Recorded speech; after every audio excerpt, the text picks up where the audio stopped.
എന്താ വിശേഷം? അപ്പ അറിഞ്ഞില്ലേ? ഗവൺമെന്റിന് വേണ്ടി വാദിക്കാൻ ഒരാളെ മാത്രമേ ക്ഷണിച്ചിട്ടുള്ളൂ എന്നുള്ളത് ഞാൻ പ്രേക്ഷകരുടെ ശ്രദ്ധയിൽപ്പെടുത്തുക. പിന്നെ 15 നിമിഷമായി കേരള ഗവൺമെന്റിന്റെ നിലപാടിനെതിരായിട്ട് ആങ്കർ ഉൾപ്പെടെ സംസാരിക്കുന്നു. അപ്പൊ അതിന് പറ്റാവുന്നൊരു സമയം എനിക്ക് തരണം എന്ന് കൂടി ഞാൻ ആവശ്യപ്പെടുകയാണ്. ഇവിടെ ഈ പദ്ധതി കേരളത്തിന് ആവശ്യമാണോ എന്നുള്ളതാണ് മലയാളിക്ക് മുമ്പിലുള്ള മൗലികമായ ചോദ്യം. പിന്നല്ലാതെ ഒരുപാട് കാരണങ്ങൾ പറഞ്ഞു. ഇപ്പോ ഇവിടെ സംസാരിച്ച രണ്ടുപേരും പറയുന്നത് കേട്ടാ തോന്നുക ഇതിനകത്ത് ടെക്നിക്കലായിട്ടുള്ള കുറെ തകരാറുകളുണ്ട്, അതുപോലെ തന്നെ നിയമപരമായി കുറെ തകരാറുകളുണ്ട്. അത്തരം കാര്യങ്ങളെ സംബന്ധിച്ച് മാത്രമാണല്ലോ അവർ പറയുന്നത്. അവൻ എന്തിനുള്ള പുറപ്പാടാണെന്ന് മനസ്സിലാവുന്നത്. ഇത്രയും കാലം അവർ ഉന്നയിച്ചിട്ടുള്ള ഏറ്റവും പ്രധാനപ്പെട്ട വിഷയം പരിസ്ഥിതിയുമായിട്ട് ബന്ധപ്പെട്ടതാണ്. ഇന്ത്യ രാജ്യത്ത് റെയിൽവേ പദ്ധതികൾക്ക് പരിസ്ഥിതി ആഘാത പഠനം ആവശ്യമില്ല. ഈ കഥനക്കാരനെന്ന് ഞാൻ കൊല്ലുള്ളൂ. നീയേ കുറെ നാളായി കഥനയായിട്ട് നടക്കണം. ഇതിന് പൂർണ്ണമായ അനുമതി കിട്ടി എന്ന് CPM ധരിച്ചു എന്ന് പറയുന്നതിലൊന്നും യാതൊരു കഴമ്പുമില്ല. കാരണം ഞാൻ തന്നെ പല ചർച്ചകളിലും നേരത്തെ കേന്ദ്ര ഗവൺമെന്റ് കേന്ദ്ര റെയിൽവേ മന്ത്രി എടുത്തിരിക്കുന്ന ചർച്ചയിലെ നിലപാട് ഞാൻ പറഞ്ഞിട്ടുണ്ട്. നിന്നെ സമ്മതിക്കണം, നിന്റെ വായിൽ എങ്ങനെയാടാ ഇത്രയും പെട്ടെന്ന് ഇത്രയും വലിയ നുണകൾ വരുന്നത്? ഞങ്ങൾ ഒരിക്കലും കേന്ദ്ര ഗവൺമെന്റിന്റെ അനുമതി പദ്ധതി കിട്ടിയെന്ന് ഞങ്ങൾ പറഞ്ഞിട്ടില്ല. നിങ്ങൾ വെറുതെ സ്ഥിരമായിട്ട് ആവർത്തിച്ചുകൊണ്ടേയിരിക്കുകയാണ്. ഈ പദ്ധതി സംസ്ഥാന ഗവൺമെന്റിന്റെ മാത്രം പദ്ധതിയല്ല, കുറ്റസമ്മതം നടത്തി അല്ലേ? ഇത് കേന്ദ്ര ഗവൺമെന്റിന്റെയും അതുപോലെ സംസ്ഥാന ഗവൺമെന്റിന്റെയും സംയുക്ത പദ്ധതിയാണ്. ഇത്തരമൊരു പദ്ധതിക്ക് വേണ്ടിയിട്ട് യഥാർത്ഥത്തിൽ അഭ്യർത്ഥിക്കുന്നത് കേന്ദ്ര ഗവൺമെന്റാണ്. പ്രധാനമന്ത്രി അധ്യക്ഷനായിട്ടുള്ള യോഗത്തിൽ വെച്ചാണ് സംസ്ഥാനങ്ങളോട് റെയിൽവേയുമായി ചേർന്നുകൊണ്ട് സംയുക്ത പദ്ധതികൾ വേണമെന്ന് കേന്ദ്രം ആവശ്യപ്പെടുന്നത്. നമ്മുടെ രാജ്യത്തുള്ള 8 സംസ്ഥാനങ്ങൾ ഇത്തരം പദ്ധതിക്ക് വേണ്ടി അപേക്ഷ കൊടുത്തിട്ടുണ്ട്. അതിലൊന്നാണ് കേരളം. മനോഹര, നിന്നെ ഞാൻ കൊല്ലം കുറെ കാണാൻ തുടങ്ങിയിട്ട്. കേരളം കൊടുത്ത പദ്ധതിയെ സംബന്ധിച്ചിടത്തോളം ഇവിടെ ഈ സംബന്ധിച്ച് റെയിൽവേയിൽ ചർച്ച നടന്നല്ലോ. ആ ചർച്ച നടന്നപ്പോൾ പറഞ്ഞിരിക്കുന്ന കാര്യം നമ്മുടെ എല്ലാ ശ്രദ്ധയിലുണ്ട്. ഈ കാര്യങ്ങൾ സംബന്ധിച്ചുള്ള അനുമതിക്ക് വേണ്ടി അപേക്ഷിച്ചിട്ടുണ്ട്. ഞങ്ങൾ ആ കാര്യങ്ങൾ സംബന്ധിച്ച് പരിശോധിച്ചുകൊണ്ടിരിക്കുന്നു എന്നെല്ലാമുള്ള കാര്യം. ഇവിടെ ഇതിന്റെ ഭാഗമായിട്ട് കേന്ദ്ര റെയിൽവേ മന്ത്രി പറഞ്ഞിരിക്കുന്ന മറുപടിയിലുണ്ടല്ലോ. ആ കാര്യങ്ങളെല്ലാം വളരെ വ്യക്തമായിട്ട് നമുക്കെല്ലാം അറിയുന്ന. ആരുടെയെങ്കിലും ഒക്കെ പുറത്ത് കുതിര കയറാൻ തുടങ്ങുന്ന അസുഖം ഉണ്ടല്ലോ, അത് നിങ്ങൾക്ക് ഈയിടെ വളരെ കൂടുന്നു. ഈ ഭൂമി ഏറ്റെടുക്കുന്നതിനെതിരായിട്ടാണല്ലോ കോട്ടയം സ്വദേശികൾ കേസ് കൊടുത്തത്. അന്നവർ പറഞ്ഞത് ഭൂമി ഏറ്റെടുക്കാൻ അനുമതി ഉണ്ട് എന്നാണ്. ഞങ്ങൾ പറഞ്ഞല്ലോ, റെയിൽവേ ഹൈക്കോടതി പറഞ്ഞാണ് ഭൂമി ഏറ്റെടുക്കാനും സാമൂഹിക ആഘാത പഠനം നടത്താനും റെയിൽവേയുടെ അനുമതി വേണ്ട.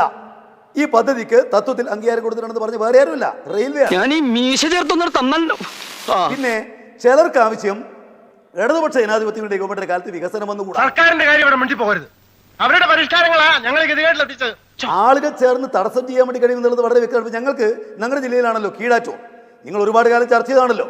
നന്ദിഗ്രാമിൽ നിന്ന് മണ്ണ് കൊണ്ടുവന്നിട്ട് ഇവിടെ ഈ കീഴാറ്റൂർ സമരത്തിന് ഞങ്ങൾ ഒരു കാരണവശാലും അനുമതി കൊടുക്കില്ല എന്ന് പറഞ്ഞ കേന്ദ്രമന്ത്രിയുള്ള നാടല്ലേ കേരളം. എന്തോ ആളാക്കിയതാണല്ലേ. എന്താണ് കീഴാറ്റൂർ ഇന്നത്തെ അവസ്ഥ എന്ന് നിങ്ങൾ വന്ന് നോക്കണം. അവിടെ അന്ന് എതിരായി നിന്ന്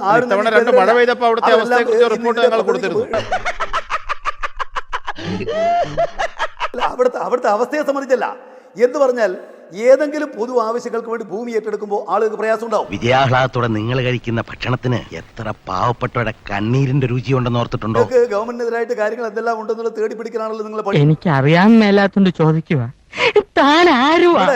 ഇത്തരം പദ്ധതികളുടെ പരമായി ഏത് പദ്ധതി വരുമ്പോഴും നിങ്ങൾ കാണാൻ വേണ്ടി എതിർപ്പുണ്ടാവും.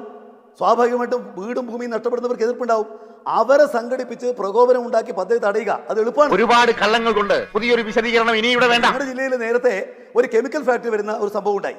അന്ന് നടന്ന പ്രചരണം എന്ന് പറഞ്ഞാൽ ഈ കെമിക്കൽ ഫാക്ടറി വന്നു കഴിഞ്ഞാൽ ഈ പ്രദേശത്തെ ആളുകളെല്ലാം കറുത്തു പോകുന്നതാണ്.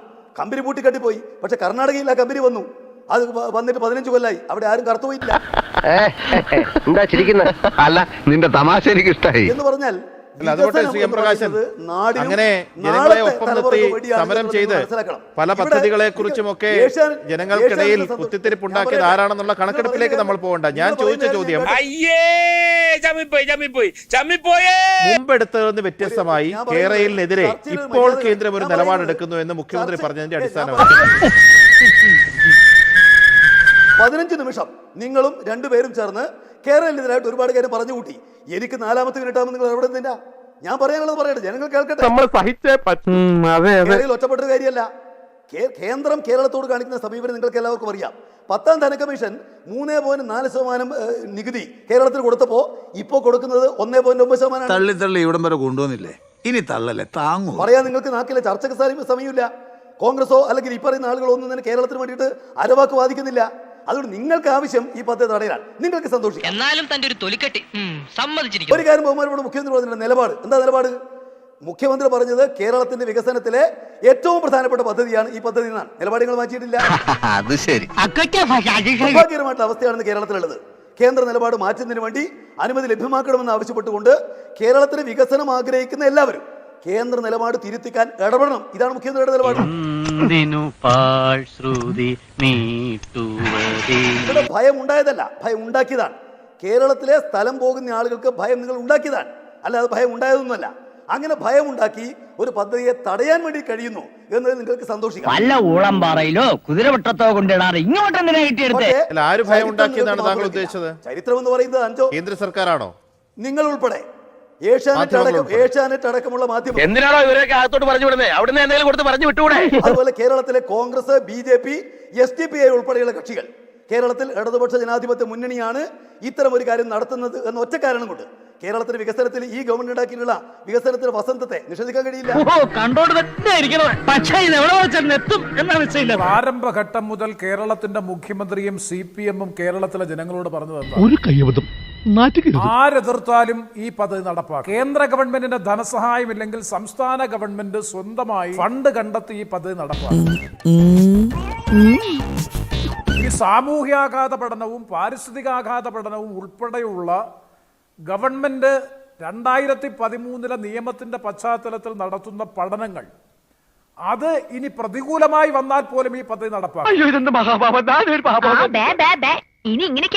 ഈ നിലയിൽ ഖണ്ഡിതമായ വാദം ഉയർത്തിക്കൊണ്ട് ഇത്രയും കാലം ജനങ്ങളുടെ മുമ്പിൽ ശക്തമായ നിലപാട് സ്വീകരിച്ച ഇവർ കേരളയിൽ നിന്ന് പിന്നോട്ട് പോകാനുള്ള കാരണം കേന്ദ്രാനുമതി ലഭിക്കാത്തതിന്റെ പേരിലാണ്. അതൊക്കെ ആലോചിക്കുമ്പോഴാണ് എന്റെ നെഞ്ചിനകത്തൊരു പുകച്ചിൽ. വളരെ വ്യക്തമല്ലേ, കൃത്യമല്ലേ?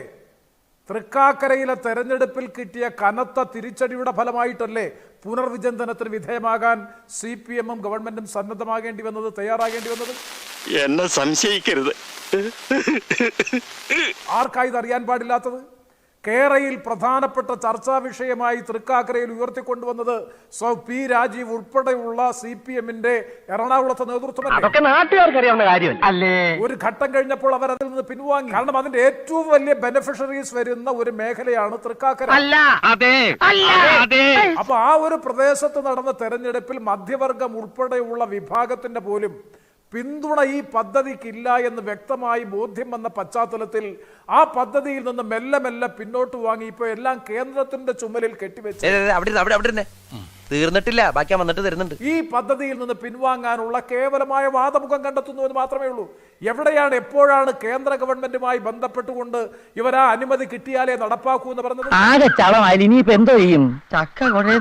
ഞാൻ ചോദിക്കട്ടെ, നേരത്തെ ബഹുമാനപ്പെട്ട പ്രകാശ് മാസ്റ്റർ തന്നെ സംസാരിച്ചപ്പോൾ സൂചിപ്പിച്ചല്ലോ, റെയിൽവേ ബോർഡ് ചെയർമാൻ കൊടുത്ത കത്തിൽ പറഞ്ഞ പ്രീ ഇൻവെസ്റ്റ്മെന്റ് ആക്ടിവിറ്റീസ്. ഒരു പൊതുപ്രവർത്തനം പരസ്യമായി അധിക്ഷേപിക്കരുത്. എന്താണ് പ്രീ ഇൻവെസ്റ്റ്മെന്റ് ആക്ടിവിറ്റീസ് എന്ന് പറഞ്ഞു കഴിഞ്ഞാൽ? ഭൂമി ഏറ്റെടുക്കുന്നതുമായി ബന്ധപ്പെട്ട് പാവപ്പെട്ടവന്റെ അടുക്കളയിൽ കൊണ്ടുപോയി മഞ്ഞ സർവേ കുറ്റി സ്ഥാപിക്കുന്നതാണ്. അപ്പൊ ഈ കാര്യങ്ങളെ സംബന്ധിച്ച് വളരെ വ്യക്തമായി എല്ലാവർക്കും ധാരണയുണ്ടായിരുന്നു. പക്ഷേ ഗവൺമെന്റ് ഞങ്ങൾക്ക് വ്യക്തമായ ഭൂരിപക്ഷമുണ്ട്, തുടർഭരണം ലഭിച്ചിരിക്കുന്നു, എന്തും നടപ്പാക്കാമെന്നുള്ള ധിക്കാരത്തോടും ധാർഷ്ട്യത്തോടും കൂടി ഒരു പദ്ധതി ജനങ്ങളുടെ മേൽ അടിച്ചേൽപ്പിക്കാനുള്ള വലിയ ശ്രമം നടത്തി. നാട്ടുകാരുടെ ഭാഗ്യദോഷം അല്ലാതെ എന്ത് പറയാനാ? ഞാൻ ബഹുമാനപ്പെട്ട പ്രകാശ് മാസ്റ്ററോട് ചോദിക്കുന്നു, ഈ പദ്ധതിയുടെ തുടക്കത്തിൽ തന്നെ ഞങ്ങൾ ആരെങ്കിലും എതിർത്തോ? ഞങ്ങൾ വിശദമായി 2 വട്ടം പഠനം നടത്തി, സമഗ്രമായ റിപ്പോർട്ട് തയ്യാറാക്കി, സംസ്ഥാന മുഖ്യമന്ത്രിക്ക് ഇതുമായി ബന്ധപ്പെട്ട ഞങ്ങളുടെ ആശങ്കകൾ മുന്നോട്ട് വെച്ചു. ഒരു ചർച്ചയ്ക്ക് ഈ സംസ്ഥാന ഗവൺമെന്റ് തയ്യാറായി. വലിയ തെറ്റായി പോയെന്ന് എനിക്ക് ഇപ്പൊ തോന്നുന്നു. ഇപ്പൊ തോന്നിയിട്ടുണ്ട് ഫലം. പ്രതിപക്ഷ കക്ഷികൾ ഉൾപ്പെടെയുള്ള ഐക്യജനാധിപത്യ മുന്നണി ഇതുമായി ബന്ധപ്പെട്ട് ഉന്നയിച്ച ആശങ്കകൾ ചർച്ച ചെയ്യാൻ ഈ സംസ്ഥാന ഗവൺമെന്റ് തയ്യാറായോ? എങ്ങനെ വല്ലതും പറയാനുണ്ടോ? എന്ത്? അല്ല, ലേശം റെസ്റ്റ് എടുത്തിട്ട് പോയ പോരെ? നാട് ഭരിക്കാൻ വലിയ കഴിവൊന്നും വേണ്ട, പക്ഷെ ഒരു നാട് മുടിക്കാൻ കഴിവ് വേണം. 6 ഇഞ്ച് നീങ്ങി ഒരു ചുവന്ന സ്വിച്ച് കാണുന്നുണ്ടോ? കാണുന്നുണ്ട്. ഈ സ്വിച്ചിന്റെ കാര്യമാണ്.